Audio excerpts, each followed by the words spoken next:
कौन है विजय बहादुर यादव और कब से राजनीति की शुरुआत हुई, कैसा संघर्ष रहा है? ये टिकट विजय बहादुर का नहीं है, यह टिकट आम आवाम का है, जो इस टिकट के माध्यम से लोग भारतीय जनता पार्टी के खिलाफ बटन दबाएंगे और अच्छी सरकार आदरणीय अखिलेश यादव को मुख्यमंत्री बनाएंगे। 3 तारीख के दिन का लोग इंतजार कर रहे हैं हमारे गोरखपुर ग्रामीण विधानसभा में और विशेष करके गोरखपुर में। अगर जो जात की आप बात करेंगे तो सैकड़ों जातियां हैं, और अगर किसी पार्टी का नाम केवल निषाद पार्टी हो तो क्या सबके लिए काम कर सकती है? हम आपसे क्वेश्चन खड़ा कर रहे हैं। कटनिया का पंप हाउस और उस पंप हाउस तक नाला आप पता कर लीजिएगा, 12 से 17 की सरकार में बना है। गोरखपुर से लेकर के बनारस 220 किलोमीटर है और 2014 से भारतीय जनता पार्टी की केंद्र में सरकार है और 2017 से प्रदेश में सरकार है। अब तक कितना बना है आप भी जानते हैं, हम भी जानते हैं। जो सामने मुख्यमंत्री आके रहते हैं, गोरखनाथ मंदिर है और वहाँ से एयर डिस्टेंस पे 500 मीटर है और वहाँ पूरा गले भर पानी लगा था। 3 दिन हमने दौरा किया, कोई पंप की व्यवस्था नहीं, कोई अस्थायी पंप नहीं, कोई जल निकासी की व्यवस्था नहीं। नमस्कार, आप उत्कर्ष पत्रिका देख रहे हैं और मैं हूं आपके साथ वैभव सिंह। हमारे साथ आज बातचीत करने के लिए अभी कुछ देर पहले ही समाजवादी पार्टी से टिकट की घोषणा हुई है और गोरखपुर ग्रामीण सीट से इनको टिकट मिला है। पूर्व विधायक रह चुके हैं 2 बार, विजय बहादुर यादव जी हैं। अब विजय बहादुर यादव जी से हम बातचीत करेंगे और चुनाव की तैयारियों पे बात होगी। सबसे पहले तो सर बहुत शुभकामनाएं, आपको टिकट मिला है उसके लिए। आप और आपके कैमरामैन साथी को बहुत बहुत धन्यवाद कि आप कम से कम आज के समय में आईना दिखाने का प्रयास कर रहे हैं। हम जैसे कार्यकर्ताओं के पास आप आ जा रहे हैं, बहुत बड़ी बात है हम लोगों के लिए। आपको बहुत बहुत धन्यवाद। चलिए, 2 बार से आप विधायक भी रह चुके हैं और इसके पहले भाजपा में थे, अब सपा में हैं और काफ़ी दिनों से संघर्ष का सफ़र जारी था। उसके बाद आज आपको टिकट मिला। तो सबसे पहले अपने राजनीतिक संघर्षों के बारे में बता दें हमारे दर्शकों को कि कौन है विजय बहादुर यादव और कब से राजनीति की शुरुआत हुई, कैसा संघर्ष रहा है? संघर्ष तो हम लोगों का कहीं छिपा नहीं है। हम लोग समाजवादी साथी हैं और हम लोग कहीं न कहीं जो हम लोगों के पूर्वज रहे हैं वो अभी हम लोगों को यही सिखाए हैं कि किस प्रकार से काम करना चाहिए। आज जो देश और प्रदेश की हालत है, इस हालत में संघर्ष के सिवा हम समाजवादियों के साथ कुछ बचा नहीं था।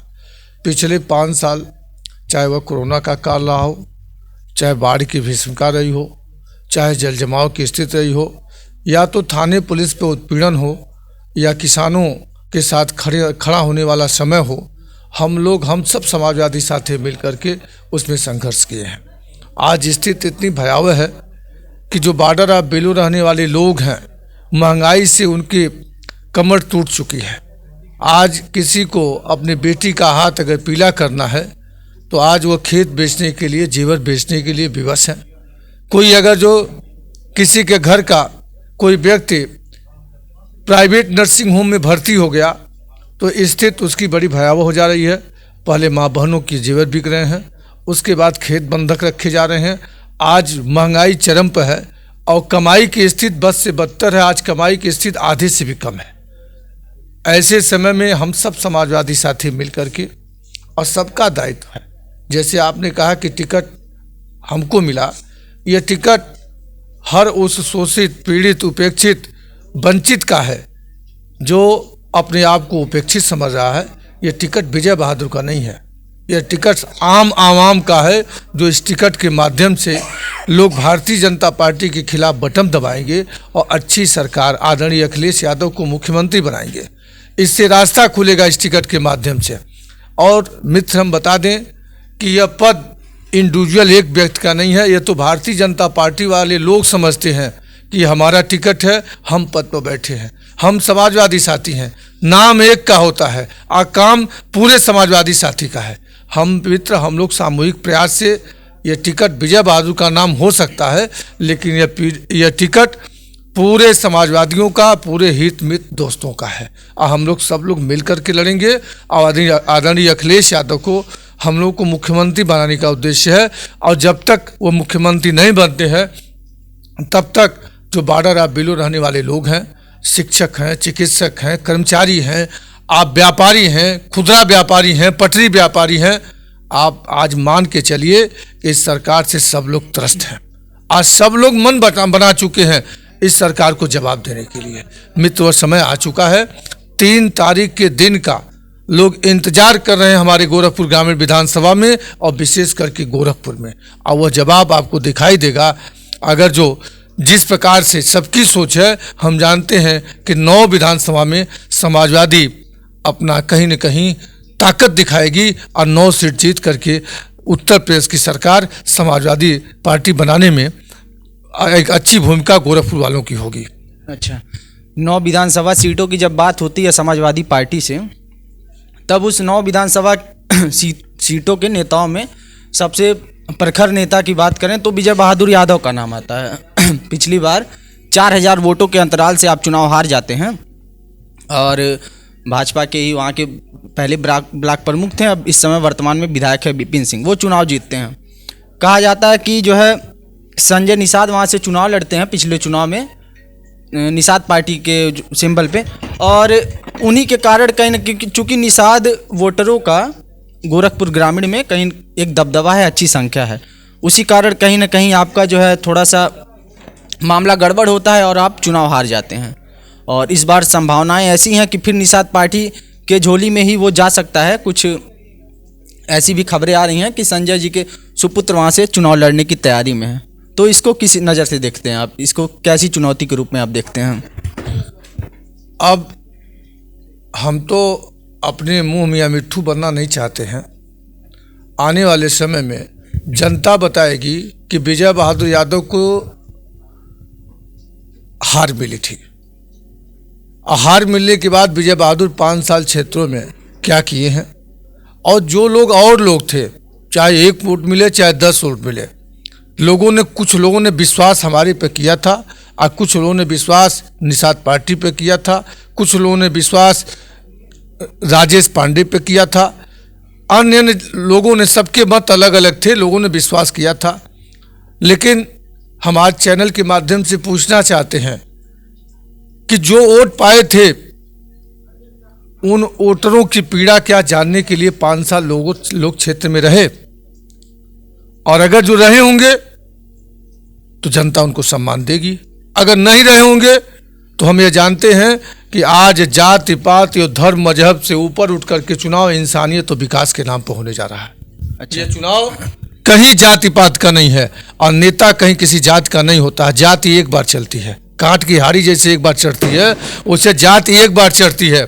अगर जात की बात होती तो शायद इस गोरखपुर से कोई और सांसद नहीं होता, कोई और विधायक नहीं होता। मित्र, जाति कहाँ आ गई? सियासत में जात किस बात की? नहीं, सियासत में जाति आप कह रहे हैं कि नहीं आ गई, लेकिन देखा जाए कि तो उत्तर प्रदेश की जब राजनीति आती है, जब चुनाव नज़दीक आती है, तो हर एक पार्टियां जातिगत समीकरण साधने का प्रयास करती हैं, और हम टिकट बंटवारों में भी देख सकते हैं कि कहीं न कहीं जातिगत समीकरण को ध्यान में रखा जाता है। इसलिए हमने ये सवाल पूछा। और आपके जो विधानसभा सीट है उसमें अगर दलित और निषाद वोटरों की बात करें तो लगभग 1.5 लाख के तादाद में उनकी संख्या है, और निषाद पार्टी लड़ रही है, और उनका एक जो है टारगेटेड कह सकते हैं कि मतदाता हैं, उनके लोग हैं, और कहते हैं कि भाई निषाद वोटर हमारे साथ रहेंगे। तो इसके लिए हमने सवाल पूछा कि कैसी चुनौती है? देखिए, चुनौती कैसे हो सकती है? अगर जो जात की आप बात करेंगे तो सैकड़ों जातियां हैं, और अगर किसी पार्टी का नाम केवल निषाद पार्टी हो तो क्या सबके लिए काम कर सकती है? हम आपसे क्वेश्चन खड़ा कर रहे हैं। भाजपा सुनिए, ये समाज पूछेगा उनसे कि अगर जो कोई इंडिविजुअल एक जात के नाम पर पार्टी चलाता हो तो हमारे साथ कहार, कुहार, बढ़ई, लोहार, बेलदार, निषाद, धुनिया सब लोग हैं, हम सबकी बात करेंगे, हम सबकी बात करेंगे। लेकिन जो व्यक्ति, उसका आचरण खुला है, जो व्यक्ति एक जात की बात करता हो तो यह मान के चलिएगा वो व्यक्ति किसी का नहीं, उस जात का भी नहीं है। चलिए, 2 बार आप विधायक रह चुके हैं और अभी वर्तमान में भाजपा के विधायक हैं। आप जब विधायक थे तो आपने ऐसा क्या काम किया है अपने विधानसभा क्षेत्र के लिए जिसको लेकर आप वोट मांगने निकलेंगे, और वर्तमान में जो भाजपा का कामकाज है इस विधानसभा जो विधायक जी हैं उनका कैसा कामकाज है, अभी कितना जो है सफल रहे हैं और कितने असफल रहे हैं? मित्र, हम बता दें कि अगर गोरखपुर में देखा जाए तो जल निकासी की बहुत बड़ी समस्या है। आज जितने भी पंप हाउस लगे हैं वह सब समाजवादी पार्टी के समय के हैं, पूर्ववर्ती सरकारों के समय है। एक भी जल निकासी के पंप हाउस अस्थायी नहीं लगाए गए इस भारतीय जनता पार्टी के 5 साल की सरकार में। ये दिखाइएगा जरूर और ये काउंटर भी करिएगा। एक भी फ्लाईओवर अब तक 5 साल की सरकार बीत गई, सीएम सिटी है, एक फ्लाईओवर नहीं बना जिससे जाम से लोगों को निजात मिल सके, क्रॉसिंग को पार करने में दिक्कत न हो। एक फ्लाईओवर का नाम गिनवा दीजिएगा, विजय बहादुर भारतीय जनता पार्टी का प्रचार करना प्रारंभ कर देगा, हम टिकट भी छोड़ देंगे। इस चैनल के माध्यम से करें। इस पूरे गोरखपुर में एक फ्लाईओवर बता दीजिएगा, एक पंप हाउस बता दीजिएगा। उन्होंने कहा कि मेट्रो चलाएंगे। पहली बैठक में यही जीडीए का जो हमारे घर के सामने ऑफिस है, कार्यालय है, उसमें उन्होंने अब तक डीपीआर बन के तैयार नहीं हो पाया। हम लोगों ने अमरूद मंडी से लेकर के नहर रोड तक फ्लाईओवर स्वीकृत करवा दिया था, आते ही खत्म कर दिया गया। आप मोहद्दीपुर तिराहे से लेकर के गुरंग की मूर्ति तक सैकड़ों करोड़ रुपया के लागत से समाजवादी पार्टी में डीपीआर तक बन गया था कि कम से कम चौराहे पर जाम, चौराहे पर क्रॉसिंग नहीं होगी और फ्लाईओवर होगा तो जाम नहीं लगेगा। आप बता दीजिए किसी के शहर के डेवलपमेंट के लिए जल निकासी होना चाहिए कि नहीं होना चाहिए। अगर जल निकासी की व्यवस्था इस गोरखपुर नहीं हो पाई, एक पंप नहीं लग पाया जो हम दावे के साथ कर रहे हैं, इस पूरे महानगर के अंतर्गत एक फ्लाईओवर पूरे महानगर में नहीं बन पाया, तो किस बात का विकास है, किस बात की घोषणा। हम हम पहले ही कहे हैं अपने मुंह में मियाँ मिट्ठू बनना। हम कह दें 1 लाख करोड़ 1000 करोड़ खर्च किए तो भाई हम कर सकते हैं, हम फ्री हैं, हम स्वतंत्र हैं। आप मीडिया के साथी हैं, एक फ्लाईओवर बता दीजिए, आप ही बता दीजिए, हम उनकी बात तो दूर कर दीजिए। एक फ्लाईओवर की गिनती बता दीजिए, नखा से लेके यहाँ से वहाँ तक जो भारतीय जनता पार्टी के 5 साल के सरकार में बना हो। विजय बहादुर आज ही टिकट छोड़ करके समर्थन कर देगा, राष्ट्रीय अध्यक्ष जी से हाथ जोड़ लेगा। किसी विकास के लिए फ्लाईओवर नहीं, जल निकासी के लिए पंप हाउस नहीं, आप क्या देखना चाहते हैं? जल जमाव की समस्या अगर देखा जाए तो हम भी जब गोरखपुर की जनता से बात करते हैं तो प्रमुख समस्याओं में से एक लोग खुद बताते हैं कि भैया जल निकासी की समस्या है और बरसात के दिनों में उसको लेकर दिक्कतों का सामना भी करना पड़ता है। तो क्या लगता है आप जब विधानसभा पहुंचेंगे तो इस समस्या को दूर कर पाएंगे? आपको बता दें, कटनिया का पंप हाउस और उस पंप हाउस तक नाला आप पता कर लीजिएगा, 12 से 17 की सरकार में बना है। हम एक उदाहरण बता दिए आपको। आप इलाहीबाग के पंप हाउस को जाके देख लीजिएगा, उसमें 3 मोटर एक्स्ट्रा लगे गए हैं, बड़े हैवी अपग्रेड किया गया। वो समाजवादी पार्टी की सरकार, हमने विधानसभा उठाया, उसके बाद लगे हैं। बहुत सारे नालों का निर्माण हुआ। सूरजकुंड ओवरब्रिज आप पता कर लीजिएगा कि किसने दिया सूरजकुंड ओवरब्रिज। अंतिम में जब लोग थक हार गए तो हम कहे उस पर फालतू सियासत बंद करो, फ्लाईओवर हम 3 महीना देते हैं। तो मात्र 3 महीने में जो आज हमारे राष्ट्रीय अध्यक्ष हैं आदरणीय अखिलेश यादव जी से आग्रह अनुनय करने के बाद उन्होंने फ्लाईओवर का पैसा स्वीकृत करके फ्लाईओवर बनवा के दे दिया। किसी के क्षेत्र के विकास के लिए 4 लेन सड़क चाहिए, फ्लाईओवर चाहिए, जल निकासी की व्यवस्था चाहिए, यही चाहिए ना जो हम जानते हैं कि वह काम हमारे राष्ट्रीय अध्यक्ष आदरणीय अखिलेश यादव ने किया है। हम लोग माध्यम जरूर रहे होंगे लेकिन उनकी निगाह उस पर थी, इसलिए सारे काम हुए। आप देख लिए इंसेफ्लाइटिस वार्ड आदरणीय अखिलेश यादव ने दिया। गोरखपुर से महाराजगंज, गोरखपुर से कालेसर, गोरखपुर से देवरिया 4 लेन किसने बनवाया, बजट किसने दिया, आप बता दीजिए। इन सारे चीज़ों पर काम हम लोग की पूर्ववर्ती सरकार आदरणीय अखिलेश यादव ने किया है। और 100 डायल ले लीजिए, 108 ले लीजिए, ये सारे इकोना स्टेडियम ले लीजिए, आप बता दीजिए कि कहाँ नए काम हुए। आप 23 महीने में 302 किलोमीटर का 6 लेन आगरा एक्सप्रेस हाईवे बनता है। और हम आपसे एक बड़ा क्वेश्चन करते हैं आपके चैनल के माध्यम से, गोरखपुर से लेकर के बनारस 220 किलोमीटर है और 2014 से भारतीय जनता पार्टी की केंद्र में सरकार है और 2017 से प्रदेश में सरकार है। अब तक कितना बना है आप भी जानते हैं, हम भी जानते हैं। हमारे कार्यकर्ता हैं, नेता हैं, राजाराम चौहान जी बैठे हैं, उनके गांव के सामने सड़क क्रैक कर गई, फट गई सड़क। अभी सड़क बनी नहीं, अभी फट गई। कहते करप्शन नहीं है, भ्रष्टाचार नहीं है, यह करेंगे वह करेंगे। आपने यहीं बगल का थाना जयनारायण सिंह इंस्पेक्टर रहे हैं और एक नौजवान लड़के को मार करके कृष्णा होटल पैलेस में मनीष गुप्ता को मार डाला जाता है। कहते हैं सुशासन का राज कायम होगा। रक्षक की भक्षक हो गया। वह सरकार में बैठे लोग कहते हैं कि हमारी सरकार बहुत अच्छी है, अपनी पीठ कोई थपथपा सकता है। हम तो आपको उदाहरण दे दिए, अपने बगल का 100 मीटर 200 मीटर के बगल के थाने का उदाहरण दे रहे हैं, और यहाँ से 500 मीटर या 1 किलोमीटर पर होटल होगा उसका उदाहरण हम दे रहे हैं। अब कौन सा उदाहरण आप चाहते हैं? अच्छा, एक आरोप आप पे भी लगता है, हमने कुछ खबरों में पढ़ा कि आप भी किसी मामले को लेकर नगर आयुक्त के लिए कहते हैं कि जो है उनका गला दबा देंगे। हमने कुछ खबरें पढ़ी अमर उजाला की, तो उसमें हमने देखा कितनी इसमें सच्चाई है। अब हो सकता है सुनने में किसी को फर्क हो। बाढ़ का समय था, पट्टन में गए हुए थे, जो गोरखनाथ मंदिर से मात्र एयर डिस्टेंस पे 500 मीटर पीछे है, और वहाँ पूरा गले बराबर पानी था। अब हो सकता है कि बात को कोई तोड़ मरोड़ के पेश कर दिया हो, या कहीं से इसीलिए हमने आपसे पूछा कि आपका क्या। यह पट्टन का मामला है, ग्रीन सिटी पट्टन, जो सामने मुख्यमंत्री आके रहते हैं, गोरखनाथ मंदिर है, और वहाँ से एयर डिस्टेंस पे 500 मीटर है, और वहाँ पूरा गले भर पानी लगा था। 3 दिन हमने दौरा किया, कोई पंप की व्यवस्था नहीं, कोई अस्थाई पंप नहीं, कोई जल निकासी की व्यवस्था नहीं। अगर जो हम पूर्व में विधायक रहे हैं, जनता हम पर विश्वास करती है, आज शहर के 200 बूथों से चुनाव जिता के हमको भेजी थी, तो हमारा दायित्व तो बनता है कि नगर आयुक्त से फ़ोन पर बात करें और बात करके समाधान के लिए रास्ता निकालें। लेकिन अब क्या कहा जा सकता, उस समय अधिकारी फ़ोन भी नहीं उठा रहे थे, कुछ लोग उठाए कुछ लोग नहीं उठाए।